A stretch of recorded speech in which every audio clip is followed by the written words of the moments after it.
ওদিকে তাকান, ওদিকে তাকান। আটক করা হয়েছে।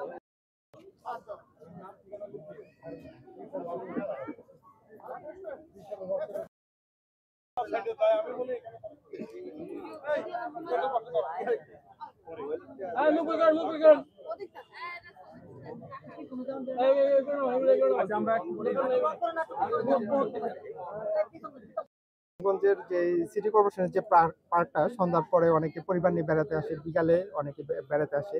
মূলত এখানে আমাদের কাছে যে অভিযোগটা আসে যে এখানে আসলে প্রচুর পরিমাণে মাদক সেবীরা এখানে ঘোরাফেরা করে, এখানে পার্কের পরিবেশটা নষ্ট হয়। সেই প্রেক্ষিতেই আমরা আসলে আজকে যে যৌথ বাহিনীর যে অভিযান এটা পরিচালিত হয়েছে। আমরা এখানে টোটাল 24 জনকে গ্রেপ্তার করেছি, তার মধ্যে 16 জনকে থানায় প্রেরণ করা হয়েছে। 3 জন আগে থেকেই ওয়ারেন্টভুক্ত আসামি ছিলেন, ওনাদের বিরুদ্ধে নিয়মিত মামলা হবে। আর মোবাইল কোর্টের মাধ্যমে 5 জনকে বিভিন্ন মেয়াদে কারাদণ্ড দেওয়া হয়েছে এবং জরিমানা করা হয়েছে।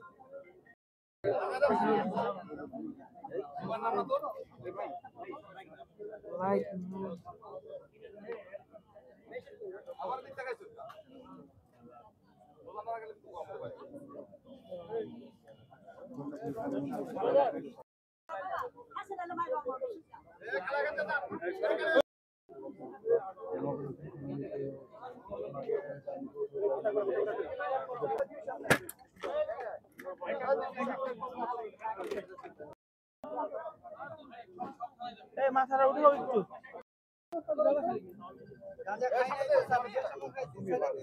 মাদক সেবীরা সেখানে আড্ডা দেয়, মাদক বিক্রি করে। তা আমরা সেসব স্পটগুলো গঠিত তথ্যের ভিত্তিতে আমরা সিলেকশন করেছি। আমরা ইতিমধ্যে ফতুল্লা থানাধীন একটি জায়গায় আমরা অভিযান পরিচালনা করেছি। এরই ধারাবাহিকতায় আজকে আমরা সদর থানায় জিমখানা এলাকায় অভিযান চালিয়েছি।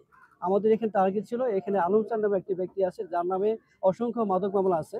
আমরা আজকে সফল হয়েছি, তাকে আমরা অ্যারেস্ট করতে পেরেছি এবং তার হেফাজত থেকে আমরা 1.5 কেজি পরিমাণ গাঁজা, বিদেশি মদ সহ দেশীয় অস্ত্র আমরা উদ্ধার করতে সক্ষম হয়েছি। তার বিরুদ্ধে মাদক মামলা এবং অস্ত্র আইনে মামলা রুজু করা হবে। এছাড়া তার নামে ওয়ারেন্টও আছে। এছাড়া আমরা 2 জন মহিলাকে ধরেছি, গ্রেপ্তার করতে সক্ষম হয়েছি। তাদের কাছ থেকে আমরা 60 পিস ইয়াবা উদ্ধার করেছি। আর ভ্রাম্যমাণ আদালতের মাধ্যমে এখানে 5 জনকে শাস্তি দেওয়া হয়েছে। তাদেরকে 7 দিন, 2 সপ্তাহ এবং 20 দিনের শাস্তি দিয়েছে নির্বাহী ম্যাজিস্ট্রেট। আপনি জানেন যে আমাদের সাথে যৌথ বাহিনী ছিলেন, আমাদের সেনাবাহিনীর টিম ছিল, নির্বাহী ম্যাজিস্ট্রেট ছিলেন এবং আমাদের থানা পুলিশ এবং ডিবি পুলিশ এখানে অভিযান পরিচালনা করেছে। আমরা এখানে মোট 24 জনকে আটক করতে সক্ষম হয়েছি। এর মধ্যে 5 জনকে আমরা ভ্রাম্যমাণ আদালতের মাধ্যমে শাস্তি দিয়েছি। 3 জনের বিরুদ্ধে নিয়মিত মামলা হবে। বাকি 16 জনকে আমরা থানা নিয়ে যাচ্ছি, তাদের বিরুদ্ধে যাচাই বাছাই করা হবে। যদি ওয়ারেন্ট থেকে থাকে তাহলে আমরা বিরুদ্ধে আদালতে প্রেরণ করব।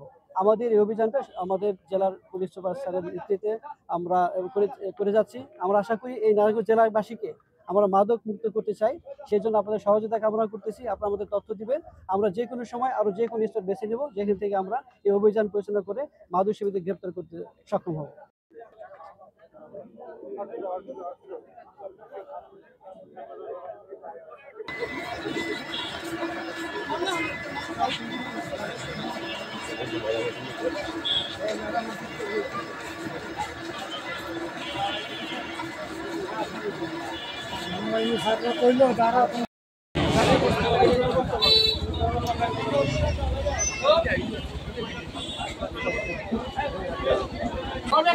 যাবে না